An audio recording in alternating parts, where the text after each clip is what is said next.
नमस्कार दोस्तों, आपका द रिपब्लिक क्लास में स्वागत है। मैं दाऊद रस्तोगी आप लोगों के सामने साइंस का सेकंड वीडियो लेकर आया हूँ। आज हम सेकंड वीडियो में पढ़ने जा रहे हैं यांत्रिकी, मैकेनिक्स। ये क्या होता है? मैकेनिक्स जिसके अंतर्गत हम गति या बल के प्रभावों का अध्ययन करते हैं, वह विज्ञान की शाखा है। अब बात आती है कि यांत्रिकी तो गति और बल के प्रभाव का अध्ययन करते हैं। अब इसमें हम पढ़ेंगे क्या? तो इसमें जो पहला टॉपिक हम पढ़ने जा रहे हैं वो पढ़ने जा रहे हैं गति। तो देखिए, पहला टॉपिक है गति। ठीक, अब गति की बात आती है, गति को कहते हैं मोशन। तो गति से पहले जानना पड़ेगा क्या होता है पिंड, क्योंकि गति जो बात की जाती है तो उसमें बात होती है पिंड की। पिंड क्या होता है? तो पिंड आप ऐसा समझ सकते हैं कि पिंड एक नमूना होता है। नमूना यानी जिस पर हम गति या बल के प्रभाव का अध्ययन करते हैं। अब यह बहुत छोटे रूप में भी हो सकता है, एक बड़े रूप में हो सकता है। जैसे धूल का एक कण या धूल के कण से एक बनी बड़ी सी गेंद, और इसी प्रकार आप ऐसे समझ सकते हैं पृथ्वी भी एक पिंड में हम कल्पना करते हैं, सूर्य को भी हम पिंड के रूप में भी कल्पना करते हैं, चंद्रमा, तारे, यानी किसी को भी हम पिंड के रूप में कल्पना करते हैं, क्योंकि उस पर हम बल और गति का अध्ययन करते हैं। तो अब आप पिंड जान गए। अब बात आती है गति। तो आप जानते हैं कि ब्रह्मांड में प्रत्येक पदार्थ किसी ना किसी बिंदु के परितः गति करता है, यानी ब्रह्मांड में कोई भी वस्तु स्थिर नहीं है। अब देखते हैं कि गति है क्या और फिर विराम क्या है। तो देखिए, गति और विराम दो शब्द हैं, इसको पहले समझिए। विराम को कहते हैं रेस्ट। देखिए, अभी जैसा कि हमने बताया कि कोई वस्तु विराम में नहीं है, सब वस्तु गति कर रहे हैं, तब बात विराम हम कैसे कह सकते हैं? तो देखिए, विराम जो बात कही जाती है वो तुलनात्मक ढंग से कही जाती है, अपेक्षिक बात कही जाती है। जैसे आप अपने कमरे में कुर्सी पर बैठे हैं और पृथ्वी घूम रही है, तो आप अपेक्षिक बात करते हैं, यानी पृथ्वी की तुलना में आप क्या हैं? रेस्ट हैं। लेकिन अगर देखा जाए पूरी सिस्टम के अनुसार तो पृथ्वी भी मूव कर रही है और आप भी उसी के अनुसार मूव कर रहे हैं। लेकिन अब हम आपेक्षिक गति जब बात करते हैं तो हम पृथ्वी की तुलना में तो अपने स्थान पर बने हुए हैं, इसीलिए हम कहते हैं क्या है? रेस्ट। यानी कोई भी वस्तु रेस्ट पर नहीं है, हम उसकी आपेक्षिक तुलना करते हैं। अब बात आती है गति की। तो गति की जो एक साधारण परिभाषा दी जाती है कि जब कोई वस्तु समय के अनुसार यानी समय के साथ अपनी स्थिति में परिवर्तन करती है, यानी कोई पार्टिकल है यहाँ से कुछ समय बाद यहाँ आ जाता है, तो हम ये बात कहेंगे कि इस पिंड ने इस समय अंतराल में अपने स्थान में परिवर्तन किया, अर्थात इस पिंड में गति हुई। यानी एक साधारण परिभाषा बनती है कि अगर कोई पिंड समय के साथ अपनी स्थिति में परिवर्तन करता है तो क्या कहलाती है? गति कहलाता है। अब वही बात आती है दूसरी, विराम की। अगर कोई पिंड समय के साथ अपनी स्थिति में परिवर्तन नहीं करता है तो उसे हम क्या कहते हैं? विराम कहते हैं। यानी अब आप दो शब्द जान पाए, यानी गति क्या है तो जब कोई वस्तु समय के साथ स्थिति में परिवर्तन करे, और विराम क्या है जब कोई वस्तु समय के साथ स्थिति में परिवर्तन ना करे। ठीक, अब बात करते हैं इन सबको क्या समझा गया है। इन सबको समझा गया है अवस्था, यानी अवस्था। अवस्था यानी पहली अवस्था गति की अवस्था, और दूसरी अवस्था विराम की अवस्था।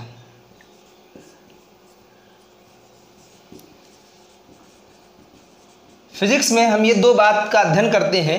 गति की अवस्था, गति की अवस्था यानी जो वस्तु निरंतर अपने अक्ष के परितः, अपने स्थान के परितः क्या है? समय के साथ बदल रही है, यानी अपनी स्थिति को बदल रही है। विराम की अवस्था अपेक्षिक ढंग से बात करते हैं कि कोई वस्तु समय के साथ अपनी स्थिति में परिवर्तन नहीं कर रही। जैसे आपने अपने गेहूं की जो बोरी रखी है वो वहीं पर रखी हुई है, अपने स्थान को बदल नहीं रही है।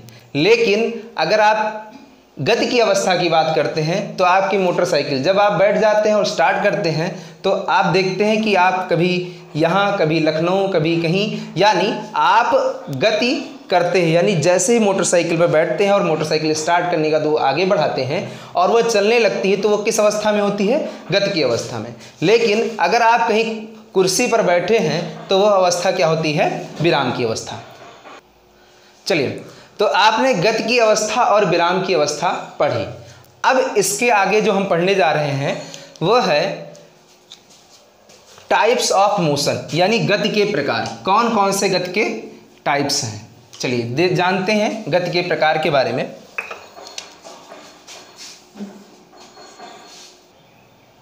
तो चर्चा कर रहे थे गति के प्रकार पर, तो गति के प्रकार पर हम चर्चा करने जा रहे हैं। आइए जानते हैं कौन कौन से प्रकार होते हैं। पहला होता है रेखीय गति। रेखीय गति जिसे बोलते हैं लीनियर मोशन। दूसरा है अनियमित गति।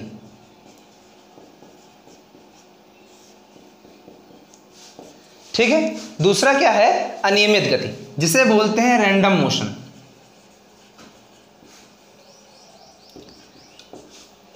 तीसरा है कंपन गति,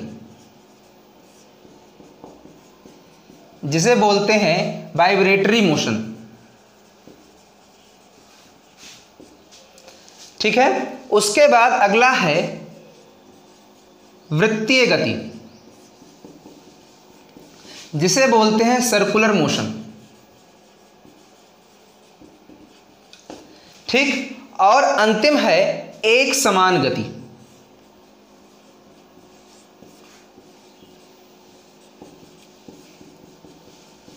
जिसे हम कहते हैं यूनिफॉर्म मोशन। अब थोड़ा सा एक एक लाइन इन सबकी परिभाषा के बारे में जान लेते हैं। रेखीय गति क्या होती है, तो आइए, रेखीय गति क्या होती है, जब कोई कण किसी एक सीधी सरल रेखा में गति करता है तो वह रेखीय गति कहलाती है। जैसे आप अपनी साइकिल पर सवार होकर के एकदम सीधी सड़क पर एक समान रूप से गति करते हैं, तो इस प्रकार की जो गति होती है वह क्या होती है, रेखीय गति होती है। अब बात आती है अनियमित गति किसे कहते हैं, यानी रैंडम मोशन। रैंडम मोशन ज़्यादातर होता है, आप ब्राउनी गति के बारे में सुने होंगे। ब्राउनियन गति क्या होती है, जब पौधे के परागकण किसी जल से भरे तालाब में गिरते हैं तो वहाँ होता क्या है कि परागकण इधर उधर ऐसे ऐसे गति करते हैं। इसको बोलते हैं रैंडम मोशन, यानी अनियमित गति। कहने का अभिप्राय ये है कि कोई भी पार्टिकल अगर वह अनियमित तरीके से गति करता है तो ऐसी गति को हम क्या कहते हैं, अनियमित गति, यानी जिगजैग मोशन। बात अब अगली आती है कंपन गति। तो कंपन गति किसे कहते हैं, जब कोई पार्टिकल यानी कोई कण अपने स्थान के सापेक्ष इधर उधर गति करता है तो इस प्रकार की गति क्या कहलाती है, कंपन गति कहलाती है, इसे वाइब्रेटरी मोशन कहते हैं। अब जैसा कि आप अगर किसी दीवार में रस्सी को बांधकर ऊपर नीचे हिलाएं तो इस प्रकार का जो मोशन होगा धागे के कणों के बीच, रस्सी के कणों के बीच, वो जो होगा वो होगा आपका कंपन गति। इसके बाद आती है वृत्तीय गति। वृत्तीय गति क्या होता है, जब कोई कण किसी वृत्ताकार पथ पर गति करता है। जब कोई कण किसी वृत्ताकार पथ पर गति करता है तो इस प्रकार की गति को हम क्या कहते हैं, वृत्तीय गति कहते हैं, सर्कुलर मोशन कहते हैं। और उसके बाद जो अंतिम है यूनिफॉर्म मोशन, एक समान गति। जब कोई कण एक समान गति यानी उसके गति की मात्रा में बढ़ोतरी और कमी नहीं होती, यानी उसकी चाल एक समान होती है, तो इस प्रकार की गति को हम क्या कहते हैं, यूनिफॉर्म मोशन। तो आप ये जान गए होंगे क्या होता है रेखीय गति, यानी एक सरल रेखा में गति, अनियमित गति यानी अपने मार्ग के इधर उधर गति, यानी आप इसको इस प्रकार कह सकते हैं डबल एक्सिस मोशन। इसके बाद तीसरा कंपनी गति, यानी अपने सापेक्ष स्थिति के इधर उधर गति। वृत्तीय गति किसे कहते हैं, किसी वृत्ताकार पथ पर गति। और एक समान गति किसे कहते हैं, जब कोई कण किसी पथ पर एक समान चाल से चलता है। अब आइए आगे जानते हैं, गति की तो बात हो गई, लेकिन अगर कोई कण चलना शुरू किया तो वो कुछ ना कुछ मार्ग की लंबाई तय करेगा। उस मार्ग की लंबाई को हम क्या कहेंगे, तो आप जानते हैं उस मार्ग की लंबाई को हम शब्द देते हैं दूरी। तो अब पहले जानते हैं दूरी क्या है, तो देखते हैं दूरी।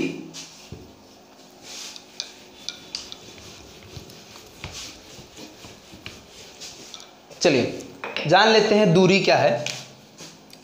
दूरी को कहते हैं डिस्टेंस। ठीक, डिस्टेंस यानी किसी कण द्वारा तय किए गए पथ की लंबाई, किसी कण द्वारा तय किए गए पथ की लंबाई को हम क्या कहते हैं? दूरी कहते हैं। ठीक है, दूरी कहते हैं। अब कोई भी कण जितनी लंबाई पथ तय करेगा वो दूरी हो जाएगा। दूरी का जो मात्रक होता है वो होता है मीटर। एसआई पद्धति में इसका मात्रक मीटर। बात कर लेते हैं एफपीएस पद्धति में इसका मात्रक फुट या फीट बोलते हैं लोग। ठीक है, सीजीएस पद्धति में इसका मात्रक सेंटीमीटर।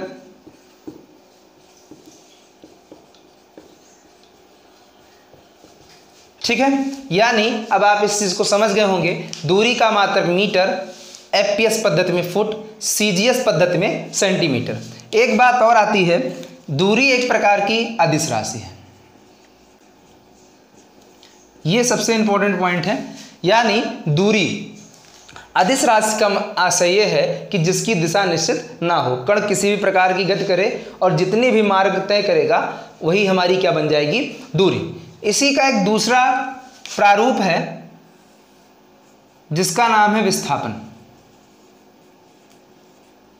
जिसको कहते हैं डिस्प्लेसमेंट। ठीक, अब बात आती है डिस्प्लेसमेंट है क्या। तो डिस्प्लेसमेंट का मतलब ये होता है कि किसी कण द्वारा प्रारंभिक बिंदु और अंतिम बिंदु, किसी कण द्वारा प्रारंभिक बिंदु और अंतिम बिंदु के बीच चली गई दूरी क्या कहलाती है? विस्थापन कहलाती है। यानी प्रारंभिक बिंदु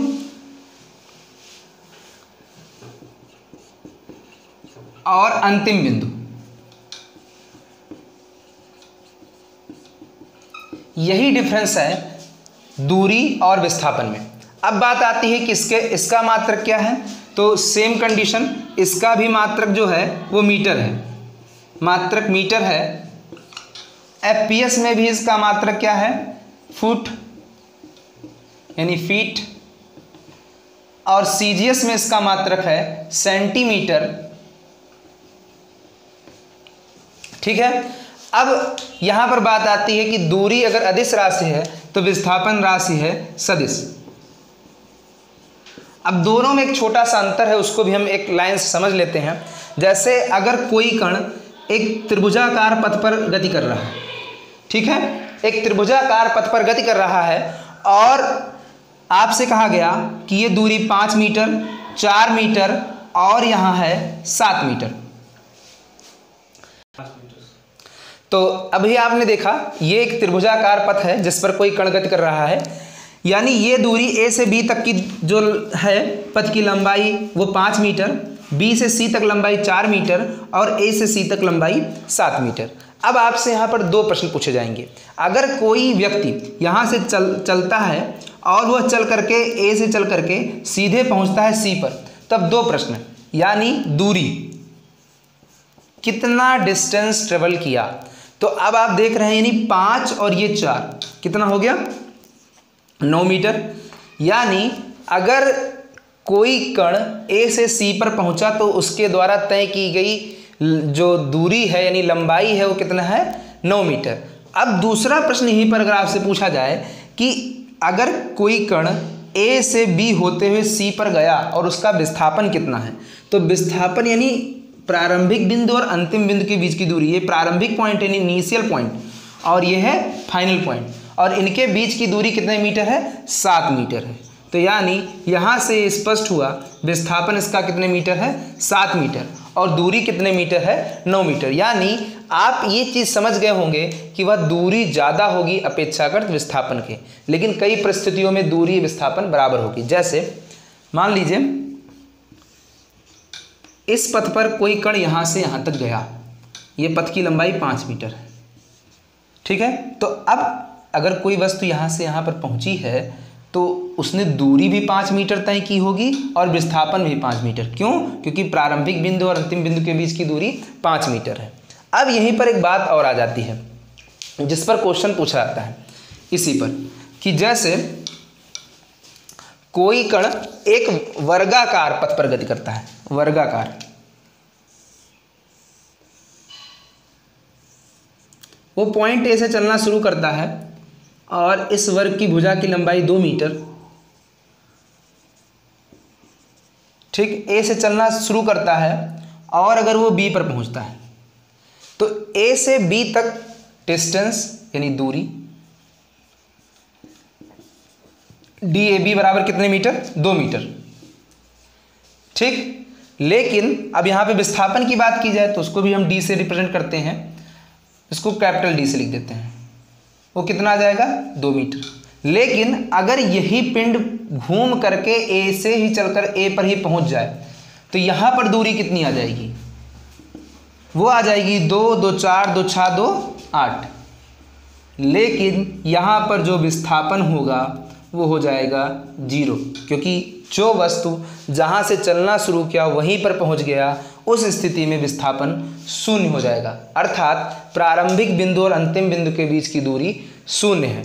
तो ये चीज़ स्पष्ट हो जाता है कि यानी दूरी यहाँ पर आपको मिली लेकिन विस्थापन 0। यानी अगर कोई कण किसी वृत्ताकार पथ पर गति करता है और जिस बिंदु से चलना शुरू करता है उसी बिंदु पर अंत में पहुंच जाता है तो उसके द्वारा चली गई दूरी तो वृत्त की परिधि के बराबर होगा लेकिन विस्थापन 0 होगा। ठीक है, तो आप इस चीज़ को अच्छे से समझ गए होंगे, उम्मीद करते हैं। अब इसके जो आगे आने वाला सेकंड क्लास है वो आपके लिए बहुत इंपॉर्टेंट होने वाला है। आप द रिपब्लिक चैनल को सब्सक्राइब कर लीजिए और नेक्स्ट वीडियो जरूर देखिएगा जो आपके लिए बहुत इंपॉर्टेंट है और विभिन्न प्रतियोगी परीक्षाओं के लिए जरूरी है। धन्यवाद।